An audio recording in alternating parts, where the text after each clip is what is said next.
Here's problem 2 from the 2022 AMC 8.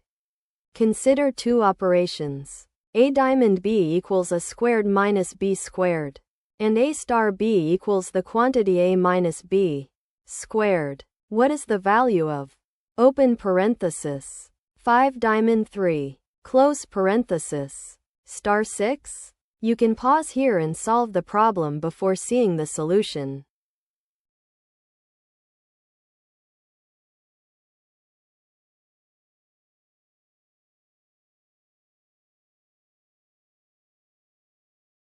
Let's first write down what each operation means.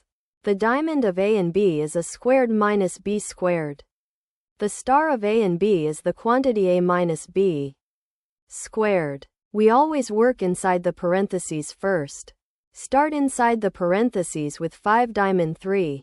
Using the diamond rule, that's 5 squared minus 3 squared, which is 25 minus 9. And that equals 16. Now apply the star operation with 6. So 16 star 6 is the quantity 16 minus 6 squared, which is 10 squared, and that equals 100. So the value is 100, which is choice D.